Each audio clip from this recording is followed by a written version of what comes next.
welcome to Abuse Changes You, a podcast about what happens after the door closes, after the lies, after the silence, after you finally leave.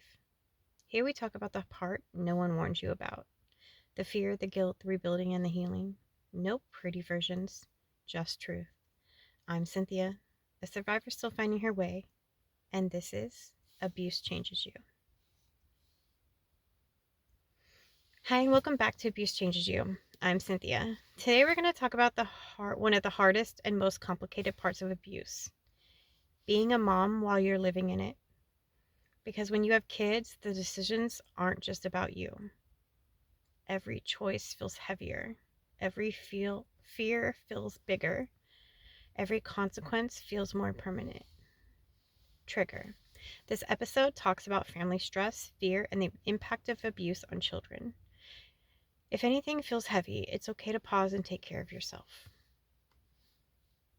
When you're a parent, leaving isn't just emotional, it's practical. You don't only think what will happen to me, you think what will happen to the kids.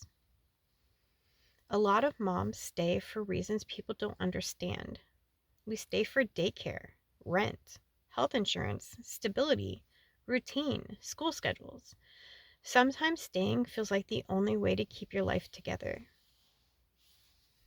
My ex-husband was a stay-at-home dad. If I left, I thought, who would watch the kids when I worked? How would I afford daycare?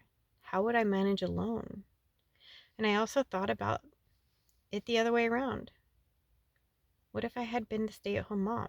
How would I have paid rent? How would I get approved for an apartment? Those questions keep so many women stuck. Another huge fear is visitation. When you stay, at least you know you're there. You can see what's happening. You can protect your kids. You can step in. If you leave and they get visitation, you're not there anymore. And the fear can be paralyzing. Sometimes staying feels like protection, even when it's hurting you. The hardest truth is this: even when people think we're hiding it, kids feel everything. They hear the tension, they see the stress, and they notice the fear. I'll never forget a moment. I think my daughter was like in 5th grade. We were walking home from a store and she looked at me and said, "Mom, you should leave Dad. You fight too much." That broke my heart because I realized she knew. She saw it and she felt it. As moms, we carry so much guilt. Guilt for staying, guilt for leaving, guilt for what the kids heard and for what they saw.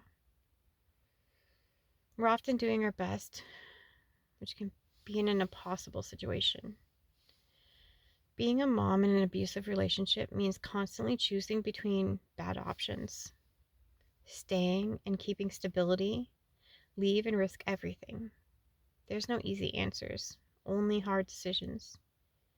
Whatever choice you made or are making, you are trying to survive and protect your children at the same time, and that matters. What children need most isn't a perfect family. They need safety, peace, consistently, and a parent who is emotionally okay. Sometimes leaving is the best thing you can do for them, even when it feels terrifying. If you're a mom listening to this and you feel trapped, I want you to know there is help. You don't have to figure this out alone. Resources: Domestic Violence Hotline, 1-800-799-SAFE, 1-800-799-7233, or text START to 88788, START to 88788. They can help you plan safely for you and your kids. I wanted to do this episode because moms carry a special kind of weight in an abusive relationship. And I want every mom out there listening to this to know you are not a bad mom for struggling to leave. You are not a bad mom for trying to stay, for trying to survive. You're doing your best you can. Next episode, we're going to talk about other things. Thank you for being here with me today. Wherever you're listening from, take a breath. You are safe in this moment and you are stronger than you know. From one survivor to another, I see you, I believe you, and you are not alone. Thank you for being here with me, and I'll talk to you next episode.